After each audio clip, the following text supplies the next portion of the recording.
다 함께 찬송가 250장 함께 찬송하시겠습니다.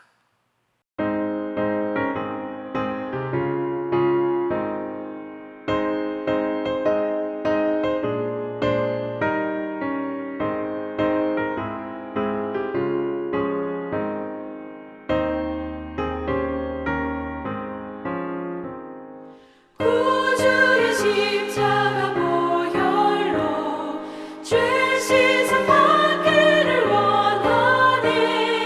내 죄를 씻으신 주 이름 찬송합시다. 찬송합시다. 찬송합시다. 내 죄를 씻으신 주 이름 찬송합시다. 죄악을 속하여 주신 주 내 속에 들어와 계시네. 십자가 앞에서 주 이름 찬송합시다. 찬송합시다. 찬송합시다. 내 죄를 씻으신 주 이름 찬송합시다.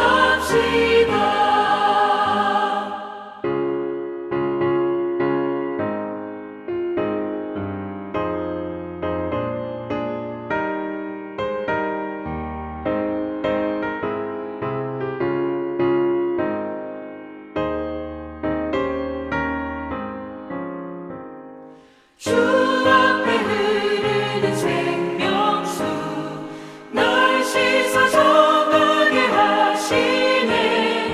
내 기쁨 정성을 다하여 찬송합시다. 찬송합시다. 찬송합시다. 내 죄를 씻으신 주 이름 찬송합시다. 내 주께 회개한 영혼은 생명수 가운데 젖었네. 흠없고 순전한 주 이름 찬송합시다. 찬송합시다. 찬송합시다. 내 죄를 씻으신 주 이름 찬송합시다.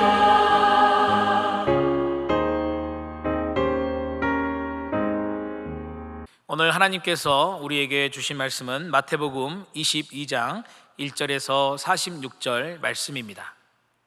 마태복음 22장.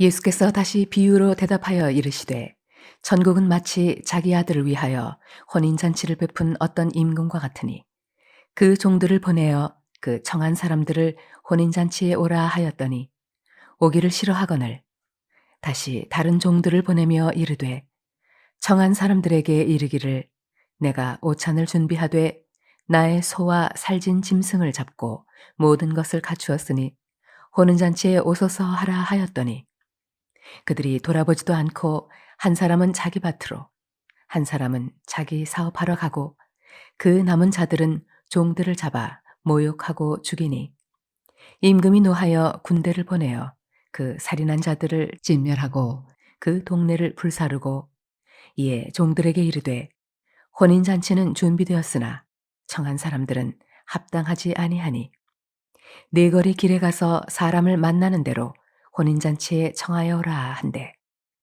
종들이 길에 나가 악한 자나 선한 자나 만나는 대로 모두 데려오니 혼인잔치에 손님들이 가득한지라. 임금이 손님들을 보러 들어올세 거기서 예복을 입지 않은 한 사람을 보고 이르되 친구여 어찌하여 예복을 입지 않고 여기 들어왔느냐 하니 그가 아무 말도 못하거늘 임금이 사환들에게 말하되 그 손발을 묶어 바깥 어두운 데에 내던지라.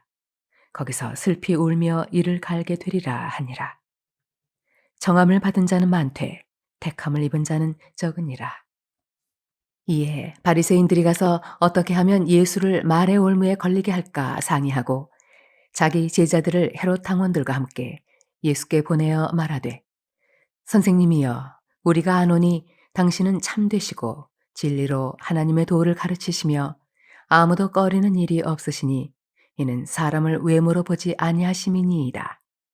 그러면 당신의 생각에는 어떠한지 우리에게 이르소서. 가이사에게 세금을 바치는 것이 옳으니이까 옳지 아니하니이까 하니, 예수께서 그들의 악함을 아시고 이르시되, 외식하는 자들아, 어찌하여 나를 시험하느냐? 세금 낼 돈을 내게 보이라 하시니 데나리온 하나를 가져왔거늘 예수께서 말씀하시되, 이 형상과 이 글이 누구의 것이냐? 이르되 가이사의 것이니이다. 이에 이르시되, 그런즉 가이사의 것은 가이사에게, 하나님의 것은 하나님께 바치라 하시니, 그들이 이 말씀을 듣고 놀랍게 여겨 예수를 떠나가니라. 부활이 없다 하는 사두개인들이 그날 예수께 와서 물어 이르되, 선생님이여, 모세가 일렀으되 사람이 만일 자식이 없이 죽으면 그 동생이 그 아내에게 장가들어 형을 위하여 상속자를 세울지니라 하였나이다. 우리 중에 7형제가 있었는데 마지가 장가들었다가 죽어 상속자가 없으므로 그 아내를 그 동생에게 물려주고 그 둘째와 셋째로 7째까지 그렇게 하다가 최후에 그 여자도 죽었나이다. 그런즉 그들이 다 그를 취하였으니 부활 때에 7 중에 누구의 아내가 되리이까? 예수께서 대답하여 이르시되, 너희가 성경도 하나님의 능력도 알지 못하는 거로 오해하였도다. 부활 때에는 장가도 아니 가고 시집도 아니 가고 하늘에 있는 천사들과 같으니라. 죽은 자의 부활을 논할진대 하나님이 너희에게 말씀하신 바, 나는 아브라함의 하나님이요 이삭의 하나님이요 야곱의 하나님이로라 하신 것을 읽어보지 못하였느냐? 하나님은 죽은 자의 하나님이 아니요 살아있는 자의 하나님이시니라 하시니, 무리가 듣고 그의 가르치심에 놀라더라. 예수께서 사두개인들로 대답할 수 없게 하셨다 함을 바리새인들이 듣고 모였는데, 그 중에 한 율법사가 예수를 시험하여 묻되, 선생님, 율법 중에서 어느 계명이 크니이까? 예수께서 이르시되, 내 마음을 다하고 목숨을 다하고 뜻을 다하여 주 너의 하나님을 사랑하라 하셨으니, 이것이 크고 첫째 되는 계명이요 둘째도 그와 같으니 내 이웃을 내 자신같이 사랑하라 하셨으니, 이 두 계명이 온 율법과 선지자의 강령이니라. 바리새인들이 모였을 때에 예수께서 그들에게 물으시되, 너희는 그리스도에 대하여 어떻게 생각하느냐? 누구의 자손이냐? 대답하되, 다윗의 자손이니이다. 이르시되, 그러면 다윗이 성령에 감동되어 어찌 그리스도를 주라 칭하여 말하되, 주께서 내 주께 이르시되, 내가 네 원수를 네 발 아래에 둘 때까지 내 우편에 앉아 있으라 하셨도다 하였느냐? 다윗이 그리스도를 주라 칭하였은즉 어찌 그의 자손이 되겠느냐 하시니, 한마디도 능히 대답하는 자가 없고 그날부터 감히 그에게 묻는 자도 없더라. 오늘도 이 아침에 함께 예배드리시는 모든 분들께 우리 주님의 은혜와 사랑이 충만하시기를 축원드립니다. 오늘 우리가 함께 읽은 본문인 마태복음 22장은 어제 말씀드린 대로 예수님께서 예루살렘에서 공생의 사역의 마지막 시기를 보내시던 중에 선포하신 비유와 또 유대 종교 지도자들과의 이 논쟁의 말씀들이 기록되어져 있습니다. 오늘 22장의 본문의 내용을 네 부분으로 나누어서 볼 수 있는데요, 첫 번째 14절까지는 이제 앞장 21절의 후반부에 나오는 유대 종교자들, 지도자들을 향해 선포하시는 예수님의 두 가지 비유, 두 아들의 비유와 포도원 주인과 악한 농부 비유에 이어서 세 번째 비유인 혼인잔치 비유를 통해서 예수님의 권위에 대해서 문제를 제기하는 유대 지도자들에게 선포하시는 예수님의 말씀입니다. 그리고 두 번째 22절까지는 바리새인들과 이 헤롯 당원들이 예수님을 고소할 기회를 얻고자 함정을 만들어서 질문한 그 세금에 관한 논쟁을 기록하고 있습니다. 세 번째 부분인 33절까지는 이제 부활을 믿지 않는 이 사두개인들이 예수님을 찾아와서 부활에 대해서 논쟁을 벌이는 그런 장면이 기록되어져 있고, 마지막 40절까지는 율법 중에 가장 큰 계명이 무엇인지 묻는 율법사의 질문에 대한 예수님의 대답과 46절까지 이제 그리스도와 다윗의 자손에 대해서 논쟁하시는 예수님의 말씀이 기록되어져 있습니다. 그 중에서도 오늘 본문 22장 초반절에 기록된 이 비유를 살펴보면서 예수님은 하나님 나라의 정체성과 그 나라에 합당한 자가 누구이시냐에 대해서 가르쳐주고 계심을 우리가 살펴보면서 은혜를 나누고자 합니다. 예수님은요, 천국을 혼인잔치에 비유하시면서 사람들을 초대하는 왕의 이야기를 들려주시는데요, 처음에 초대받은 자들의 반응이 어떻습니까? 이 왕의 초대를 무시하거나 심지어 왕이 보낸 사신을 죽이기까지 합니다. 그러자 왕은 길에 있는 아무나 불러오게 하면서 그 잔치의 자리를 가득 채우게 합니다.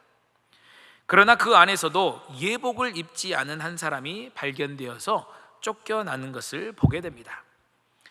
그래서 여러분, 이 이야기를 통해서 우리가 생각해 볼 수 있는 것은 하나님께서는 은혜로, 당신의 은혜로 모든 이들을 초청하시지만 하나님의 초청에 응답하는 것으로만 끝나는 것이 아니라 그 초청에 걸맞는 합당한 준비가 우리에게 필요하다라는 것을 우리가 생각해 볼 수 있는 것입니다.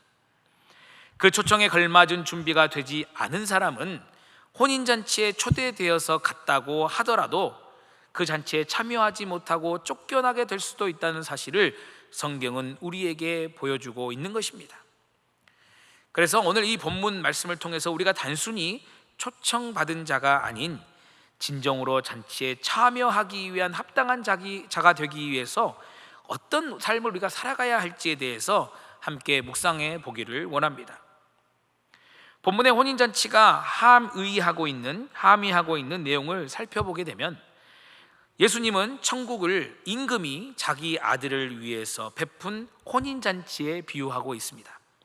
이 비유에서 임금은 이제 하나님을 뜻하는 것이고 아들은 예수님, 그리고 혼인잔치는 하나님의 나라의 잔치를 상징하고 있습니다. 초대받은 손님들은 유대 종교 지도자들과 이스라엘 백성을 의미하는 것이죠. 왕은 잔치를 준비하고 초대한 사람들을 부르지만 그들이 어떻게 합니까? 왕의 초청을 무시하고 돌아보지 않습니다. 오히려 왕이 보낸 종들을 잡아 모욕하고 죽이기까지 하죠. 바로 하나님께서 보낸 이 선지자들을 거절하고 죽였던 이스라엘의 역사를 이 이야기가 그대로 반영하고 있습니다. 결국 이들의 이 패역한 행동을 보고 왕이 어떻게 합니까? 진노하고 그들을 멸하고 난 뒤에 종들에게 길에 나가서 아무나 초청해 오라고 명령합니다. 왕의 명령에 따라 악한 자나 선한 자 할 것 없이 다 초청받아 와서 잔치 자리가 이제 가득 차게 되었는데요, 이것은 이제 복음이 유대인들 뿐만 아니라 이방인들에게도 열려 있음을 보여주는 부분입니다. 그런데 여러분, 여기에 본격적으로 문제가 나타납니다. 앞에서는 왕의 초대를 거절하고 왕의 권위를 능멸했기 때문에 멸망을 당하게 된 것이죠. 그런데 이제는 왕의 초청을 받고 그 초청에 순종해서 나아왔는데 이 혼인잔치 자리에 또 다른 문제가 하나 생긴 것입니다. 바로 예복을 입지 않은 자가 발견된 것입니다. 왕은 그에게 어찌하여 예복을 입지 않고 여기에 들어왔느냐 묻고 그가 말이 없자 손발을 묶어서 바깥 어두운 데로 쫓아냈습니다. 여러분, 여기 지금의 혼인잔치 비유에서 우리가 살펴보기를 원하는 것은 바로 이 왕이 요구한 예복인데요, 이 예복이라는 것은 단지 외적 복장을 의미하는 것이 아니라는 것입니다. 혼인잔치에 참여하기 위한 깨끗하고 화려한 겉모습을 상징하는 것이 아니라는 것입니다. 여기서 말씀하고 있는 예복은 하나님 앞에 서기 위한 내적 준비와 거룩함을 상징하는 것입니다. 아무리 초청에 응함으로 순종함으로 나왔다고 해도 그에 합당한 자세와 믿음 없이 그 자리에 응하게 되면 심판을 면할 수 없다는 것. 다시 말씀드리면 하나님의 은혜로 구원을 받은 자들에게는 그에 합당한 삶의 모습이 반드시 수반되어야 함을 강조하고 있는 것입니다.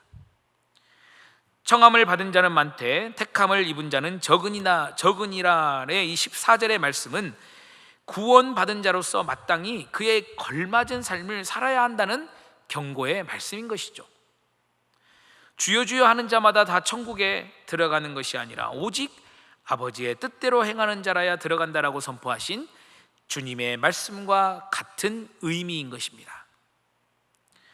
그렇게 우리는 이 초청에 어떠한 삶으로 응답하고 있는지 겉모습만 아니라 마음과 또한 삶으로 하나님 나라에 합당한 예복을 입고 있는지 점검해 보아야 한다는 것입니다. 그러면 여러분, 오늘 이 성경이 말씀하고 있는 예복은 구체적으로 무엇을 뜻하는 것일까요? 첫째로 이 본문의 혼인잔치 비유에서의 예복은 구원받은 자가 하나님 앞에 설 때 필요한 그런 자격 요건을 상징하는 것인데 그 핵심은 바로 의에 있습니다. 여기서 말하는 의는 인간의 노력으로 이루어지는 어떤 도덕적 완전함이나 종교적 열심을 말하는 것이 아닙니다. 바로 하나님께서 인정하시는 의, 하나님의 의를 뜻하는 것입니다. 구약시대 가운데 하나님의 의를 가장 잘 나타내고 있는 것이 있었습니다. 무엇입니까? 바로 율법이었습니다. 성경을 연구하는 학자들이 이 율법에 대한 설명을 해놓은 것을 보면요, 율법은 하나님께서 이스라엘에게 주신 도덕적, 종교적, 사회적 규범이며 하나님의 거룩하심을 드러내고 백성이 또한 거룩하게 살도록 인도하는 데 그 목적이 있다라고 설명하고 있습니다. 율법이 바로 하나님의 거룩하심에 부합하게 살도록 하는 그런 가이드라인이며 또한 의로운 삶을 살아가게 하는 규범이라는 것입니다. 그런데 이 신약 시대에 오게 되면서 하나님의 의를 정의하는 어떠한 기준이 또 등장하게 됩니다. 로마서 3장 21절에서 22절까지의 말씀을 보면 바울이 이렇게 선포합니다. 이제는 율법 외에 하나님의 한 의가 나타났으니 율법과 선지자들에게 증거를 받은 것이라. 곧 예수 그리스도를 믿음으로 말미암아 모든 믿는 자에게 미치는 하나님의 의인이 차별이 없느니라. 아멘.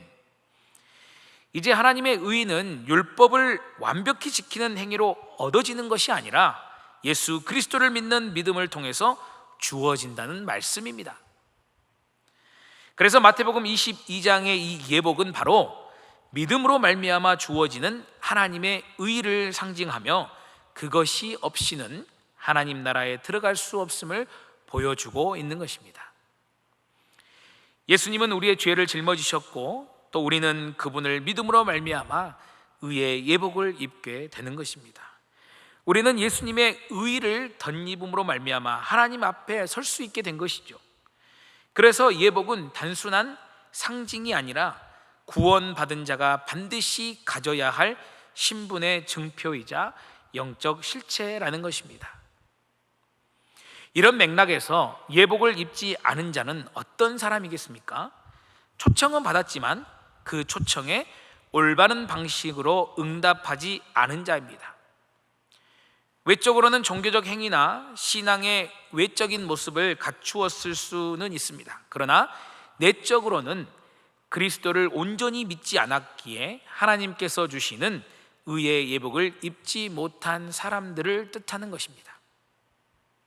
바로 바리새인들이나 율법주의자들이 이런 부류에 속하는 사람들인 것이죠. 이처럼 예복은 하나님이 주시는 의, 특히 예수 그리스도를 믿음으로 주어지는 그리스도의 의, 그것을 믿음으로 받아들이고 입는 것이야말로 하나님 나라에 들어갈 수 있는 참된 준비라는 것입니다. 이 의의 예복 없이 하나님 앞에 선다는 것은 혼인잔치에 예복 없이 들어온 사람처럼 결국 바깥 어두운 데로 내쫓김을 당하는 결과를 맞이하게 됨을 예수님께서 이 비유를 통해서 엄중히 경고하고 계시는 것입니다. 그래서 바라기는 온전한 예수 그리스도를 믿는 온전한 믿음의 예복, 의의 예복을 입으시고 하나님께서 베푸시는 혼인잔치에 참여하심으로 천국잔치를 누리시는 모든 분들 되시기를 축복합니다. 아멘. 둘째로 마태복음 22장의 혼인잔치 비유에서 예복은 하나님의 나라에 들어가기 위해서 필요한 회개를 의미합니다. 초청 자체는 하나님의 은혜를 의미하며 누구든지 그 부르심을 받을 수 있습니다. 그러나 그 초청에 응답할 때 하나님은 단지 사람의 외적인 행동이나 어떠한 형식적인 참여를 원하시는 것이 아니라 진심으로 회개하는, 또한 변화된 내면의 상태를 원하신다는 것입니다. 성경에서 말씀하고 있는 회개는 단순히 죄에 대해서 후회하는 감정적 표현이 아닙니다. 마음과 삶의 방향이 근본적으로 바뀌는 것을 뜻합니다. 헬라어로 이 회개는 메타노니아라는 단어인데요, 이 단어가 지니고 있는 뜻은 생각의 전환, 마음의 변화를 의미합니다.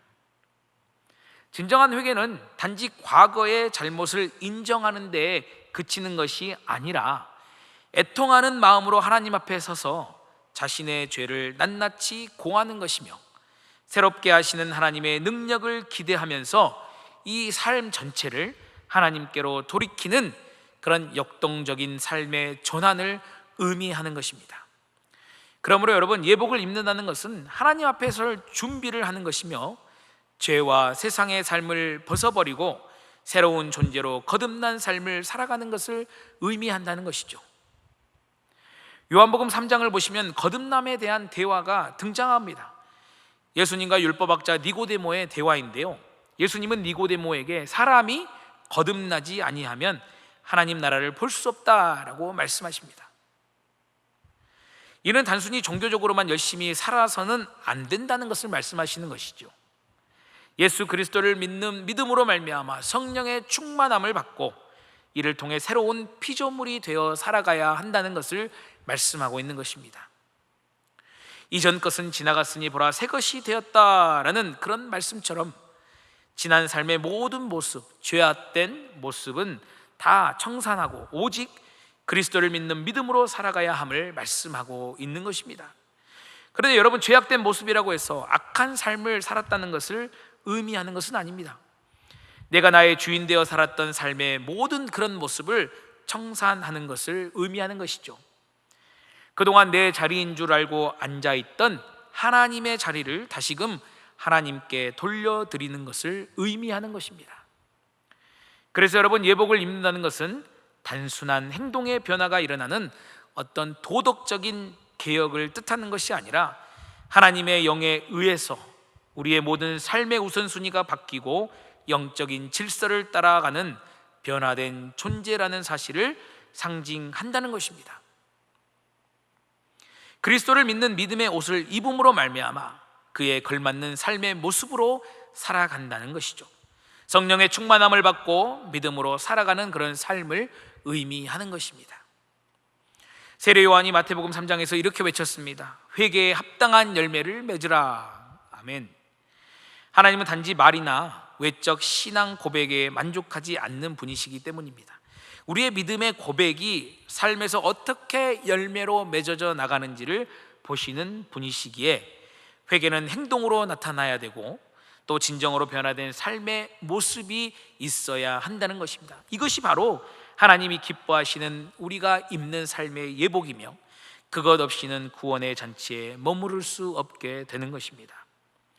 그래서 여러분, 예복은 단순히 어떠한 구원의 초청장과 같은, 그래서 우리가 그 초청장을 들고 있는 것이 아니라 그 초청에 대한 책임 있는 응답의 표현이라는 것입니다.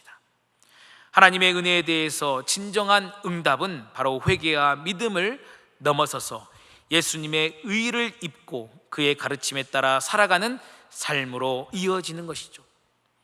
참된 은혜의 수용은 마음의 변화, 그리고 삶의 변화, 하나님께 대한 순종으로 나타나게 되는 것이며, 이것이 곧 바로 예복을 입는다는 의미의 가장 핵심적인 내용이라는 것입니다.